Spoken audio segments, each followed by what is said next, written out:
السلام علیکم ورحمۃ اللہ وبرکاتہ۔ آپ سب جانتے ہیں کہ دین اسلام میں سب سے پہلا اور اہم رکن جو ہے وہ نماز کا ہے۔ سب سے اہم عبادت جو ہے وہ نماز ہے، جس کے بغیر اسلام مکمل نہیں، وہ نماز ہے۔ جیسا کہ نبی کریم صلی اللہ علیہ وسلم نے فرمایا کہ ایک مسلمان اور کافر کے درمیان فرق کرنے والی چیز کون سی ہے؟ نماز ہے۔ لیکن دین اسلام، قرآن ہے یا تمام احکامات ہیں یا عبادات ہیں، وہ ساری عربی زبان میں ہیں، کیونکہ ہمارے نبی کریم صلی اللہ علیہ وسلم عربی زبان رکھنے والے تھے۔ لیکن ہم چونکہ عربی زبان نہیں سمجھ سکتے، ہم انڈیا، پاکستان یا یہ جو ہمارا علاقہ ہے، یہاں اردو ہماری جو ہے وہ زبان زیادہ سمجھی جانے والی ہے، جس میں ہم مسلمان کوشش کرتے ہیں کہ ہم نے کوئی بھی عبادت سمجھنی ہے، کوئی بھی مسئلہ سمجھنا ہے، ہم اسے اپنی زبان میں سیکھنے کی کوشش کرتے ہیں۔ تو اس لیے ہمیں سب سے پہلے جو اہم عبادت ہے نماز ہے۔ جب تک ہمیں نماز کا ترجمہ معلوم نہیں ہوگا، ہمیں اپنی زبان میں پتہ نہیں ہوگا کہ میں اپنے اللہ سے کیا بات کر رہی ہوں، تو ہمیں اس نماز میں خشوع و خضوع یا اس نماز میں لگن کیسے محسوس ہو سکتی ہے؟ پھر ہم کہتے ہیں کہ ہمیں نماز میں خیالات آتے ہیں، نماز میں دل نہیں لگتا، نماز میں وہ تڑپ نہیں ہے، نماز پڑھنے کو دل نہیں کر رہا، دل چاہتا ہے ہم نماز پڑھیں، اللہ کے سامنے گریں، لیکن ہمیں جو ہے وہ پتہ نہیں کیوں توفیق نہیں مل رہی۔ تو اس کی مین وجہ یہی ہوتی ہے کہ ہم نماز کا ترجمہ نہیں جانتے، ہمیں پتہ ہی نہیں ہوتا ہم اپنے اللہ سے بات کیا کر رہے ہیں۔ اگر ہم جان لیں کہ میں اپنے اللہ سے کیا بات کر رہی ہوں، تو یقین جانیں آپ کے سجدے بھی لمبے ہو جائیں، آپ کے رکوع بھی لمبے ہو جائیں، آپ کی نمازوں میں خشوع بھی آ جائے، آپ کی نمازوں میں آنے والے خیالات بھی دور ہو جائیں، اور آپ کی تمام جو پریشانیاں ہیں نماز کو لے کر وہ دور ہو جائیں۔ تو کیا آپ بھی ایسی نماز پڑھنا چاہتی ہیں جیسی نماز صحابہ کرام رضوان اللہ علیہم اجمعین کی تھی؟ تو میں آپ کے لیے ایک کورس، مختصر سا کورس لے کر آئی ہوں، جو کہ ہم ایک ہفتے میں یا اس سے بھی کم دنوں میں انشاءاللہ کوشش کریں گے کہ ہم اسے مکمل کر لیں۔ اس کورس کے بعد آپ کی نماز بالکل بھی پہلے جیسی نہیں رہے گی، آپ کی نماز میں آپ کو خود محسوس ہوگا کہ کتنا فرق آیا ہے۔ دوسرا اس میں یہ ہے کہ آپ کو یہ کورس کرنے کے بعد اگر آپ مکمل کورس کریں، جس انداز سے آپ کو کروایا جائے، تمام کلاسز لیں اور اس کا باقاعدگی سے آپ بے شک ریٹن فارم میں کمنٹس میں لکھ کر جو ہے بتائیں کہ آپ نے اس سے کیا سیکھا، اور وہ جو آپ کو پڑھایا جائے گا وہ بتائیں، چاہے تو واٹس ایپ پہ رابطہ کریں، چاہے تو آپ کمنٹس میں جو ہے وہ لکھ کے جواب دے سکتے ہیں۔ اگر آپ نے تمام کلاسز کے فیڈ بیک دیے اور تمام کلاسز لی تو آپ کو مکمل ہونے پر ادارے کی طرف سے سرٹیفکیٹ دیا جائے گا۔ اگر آپ بھی ہمارے ساتھ جڑنا چاہتے ہیں یا پھر نساء التعلم انسٹیٹیوٹ کے تحت کورسز، کلاسز لینا چاہتے ہیں، تو ان دیے گئے نمبرز پر رابطہ کر کے ان تمام کورسز میں، کلاسز میں تعلیم کے لیے رابطہ کر سکتے ہیں اور رجسٹریشن کروا سکتے ہیں۔ تو اب ہم شروع کرتے ہیں خوبصورت اپنا یہ کورس، جو مختصر کورس ہے اور اتنا اہم کورس ہے کہ ہر مسلمان کو کرنا چاہیے۔ آپ نے خود بھی کرنا ہے، اپنے گھر میں جتنے لوگ ہیں ان سب کو کروائیں، آپ کے کانٹیکٹ میں جتنی خواتین ہیں ان سب تک شیئر کریں، تاکہ تمام مسلمان خواتین جو ہیں وہ نماز کا ترجمہ یاد رکھیں۔ اگر نماز کا ترجمہ تمام خواتین کو یاد ہوگا تو ظاہر ہے وہ اپنے بچوں کی تربیت میں یہ چیز ضرور شامل کریں گی، اپنے بچوں کو بھی نماز ایسی ضرور سکھا سکیں گی۔ تو آج جو ہے ہم پہلی کلاس کا آغاز کرتے ہیں، جو کہ مختصر سی کلاس ہوگی، جس میں سب سے پہلے میں آپ کو نماز کے رکعات بتاؤں گی احادیث کے مطابق۔ ایک ایک بات کا، ایک ایک چیز کا آپ کو ریفرنس دیا جائے گا، ہم احادیث کے مطابق بات کریں گے۔ سب سے پہلے کہ احادیث کے مطابق نماز کی رکعات کتنی ہیں، پھر ہم جانیں گے کہ نماز کے اوقات، یعنی نماز سے اول وقت کون سا ہے اور آخر وقت کون سا ہے، کون سی نماز ہم کس وقت سے لے کر کس وقت تک پڑھ سکتے ہیں۔ اس کے بعد انشاءاللہ نماز کا مکمل ترجمہ اور تمام وہ ایسی دعائیں اس میں شامل کریں گے جو احادیث سے ثابت ہیں اور وہ آپ کو یاد کروائی جائیں گی، اور ترجمہ بھی ان کا، تاکہ آپ کے رکوع اور سجدوں کی دعائیں مکمل سنت کے مطابق ہو سکیں۔ اس کے بعد نماز کے بعد کی کچھ مختصر سی دعائیں آپ کو یاد کروائی جائیں گی اور ان کا ترجمہ بھی آپ کو یاد کروایا جائے گا، جس کے ساتھ آپ کی نماز مزید خوبصورت بھی ہو جائے گی اور آپ کو ترجمہ بھی معلوم ہوگا، اور وہ تمام دعائیں آپ کو بتائی جائیں گی جو یہ قبولیت کا وقت ہوتا ہے نماز کے دوران۔ فرض نمازوں میں سلام پھیرنے سے پہلے جو دعائیں پڑھی جاتی ہیں وہ قبول ہوتی ہیں، اور اس ٹائم میں وہ دعائیں آپ کو بتائی جائیں گی جو کہ آپ اس وقت پڑھیں، اور آپ کو ترجمہ بھی آتا ہوگا، آپ کو پتہ ہوگا میں اپنے اللہ سے کیا مانگ رہی ہوں، اور پھر وہ آپ کی دعائیں انشاءاللہ قبول ہوں گی۔ تو آئیے ہم اپنے کورس کا آغاز کرتے ہیں۔ اسی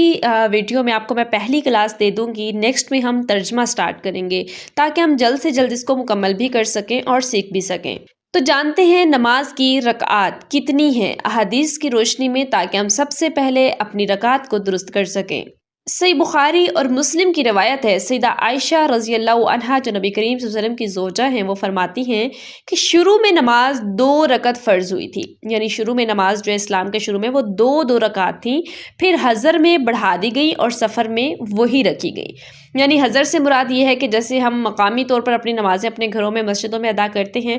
پھر وہ بڑھا دی گئیں، اور سفر میں جب قصر نماز پڑھتے ہیں یعنی ہم 2 رکعت پڑھتے ہیں، پھر وہ وہی رہیں۔ تو اس لحاظ سے جو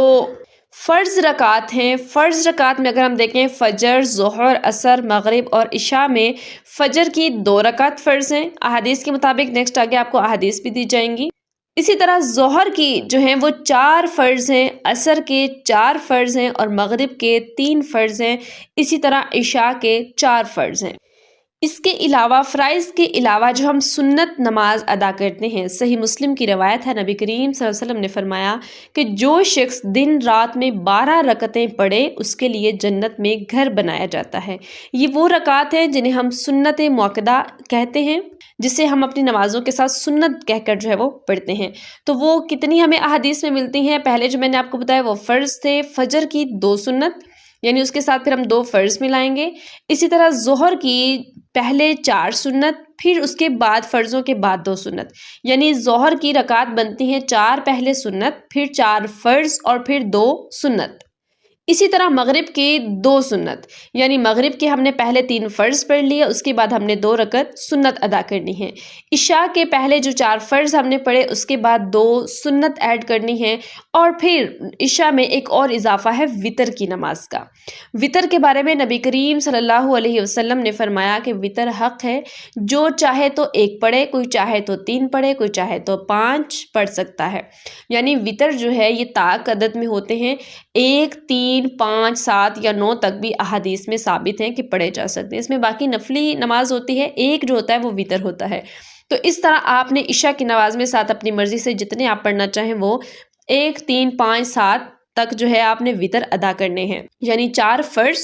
2 سنت اور پھر وتر، یہ مکمل نماز ہوئی۔ اب اس کے علاوہ جو لوگ اس میں اضافہ کرتے ہیں نوافل کا، تو وہ جو نوافل ہیں وہ ایکسٹرا ہوتے ہیں۔ آپ چاہیں تو 2، 4، 6، 8، 10 جتنی اللہ تعالیٰ آپ کو توفیق دیتا ہے آپ وہ ادا کریں، لیکن اس کو لازم سمجھ لینا، اپنی نمازوں کا حصہ بنا لینا، یہ بالکل ثابت نہیں ہے۔ جیسے لوگ جو ہے وہ ظہر کے ساتھ 2 نفل لازمی، اسی طرح مغرب کے ساتھ 2 نفل لازمی، اسی طرح عشاء میں 4 نفل یعنی 2 سنت سے پہلے اور 2 بعد میں لازمی ادا کرتے ہیں۔ تو یہ نمازوں کی رکعت کا حصہ نہیں ہے، نفلی نماز اضافی نماز ہوتی ہے۔ آپ چاہیں تو 2، 4، 6 یہ جتنی بھی اللہ آپ کو توفیق دے آپ کو کثرت سے پڑھنے چاہیے، لیکن اگر آپ نہ پڑھیں تو یہ نماز کا حصہ نہیں ہے۔ اب جب ہم نے 12 سنت والی حدیث پڑھی کہ 12 سنت جو ادا کرتا ہے اس کے لیے جنت میں محل تیار ہوتا ہے، وہ 12 سنت یہی بنتی ہیں: 2 فجر میں، 6 ظہر میں، 2 مغرب میں اور 2 عشاء میں۔ اس طرح یہ مکمل نماز آپ کی تیار ہوتی ہے جو احادیث کے مطابق ہے۔ فجر کی 4 رکعت، ظہر کی 10 رکعت، عصر کی جو ہے وہ 4 رکعت فرض، اگر آپ اس میں سنت 4 ایڈ کرنا چاہیں جو کہ فضیلت کا باعث ہے، جس میں نبی کریم صلی اللہ علیہ وسلم نے فرمایا جو عصر کی 4 سنت پہلے اگر ادا کرتا ہے تو اللہ اس پر رحمتیں نازل فرمائے، رحمت کی دعا ہے، اگر وہ بھی پڑھنا چاہیں تو 4 سنت ادا کر لیں اور 4 فرض، اگر وہ نہیں بھی تو وہ غیر موقدہ ہیں، اگر پڑھ لیں تو ثواب ہے، نہ پڑھیں تو کوئی گناہ نہیں۔ تو 4 فرض وہ عصر کے، اسی طرح مغرب کی جو نماز ہے 5 رکعت یعنی 3 فرض اور 2 سنت، عشاء کی جو نماز ہے 7 رکعت یعنی 4 فرض، 2 سنت اور 1 وتر، لیکن اگر آپ وتر کا اضافہ کر لیں تو 9 ہو جائیں گی، 3 وتر اگر ادا کر لیں۔ تو یہ ہے وہ مکمل نماز جو ہمیں احادیث سے ثابت ہوتی ہے۔ دین اسلام وہی ہوتا ہے جو اللہ اور اللہ کے رسول کا فرمان ہوتا ہے، ہم اپنی طرف سے کچھ بھی اضافہ یا کمی نہیں کر سکتے۔ تو یہ رہی آج کی کلاس، اسی طرح ہم آگے مکمل کریں گے اگلی نماز کا حصہ، جس میں نماز کے اوقات ہم پڑھیں گے کہ نماز کس وقت سے کب تک ہوتی ہے، اس کا وقت صحیح احادیث کے مطابق، اور پھر آگے نماز کا لفظی ترجمہ، ایک ایک لفظ کا ترجمہ۔ نماز کی رکعت جو آپ کو بتائی گئی آپ نے یاد رکھنی اور اس کے مطابق عمل کرنا ہے۔ اگر کوئی یہ کہتا ہے کہ نہیں اتنی رکعت ہیں تو اس میں حرج کیا ہے، اگر ہم زیادہ کر لیں تو کیا ہوا، تو بھائی ریکویسٹ ہے ان لوگوں سے کہ تھوڑی سی اپنے عقل کو استعمال کیا کریں کہ اگر آپ کو یہ کہا جائے کہ 1 رکعت نماز میں کتنے سجدے ہیں، 2 سجدے ہوتے ہیں نا، 2 سجدے کر رہے ہیں ایک رکعت میں۔ اگر آپ سجدے اللہ کے قرب کا ذریعہ ہیں، سجدے سے بڑھ کے تو عبادت کوئی نہیں، اگر آپ وہی ایک رکعت میں 3 یا 4 سجدے کر لیں تو حرج کیا ہے؟ ان کو یہ جواب دیں تو حرج کیا ہے؟ سجدہ ہی کر رہے ہیں نا، اچھا عمل کر رہے ہیں۔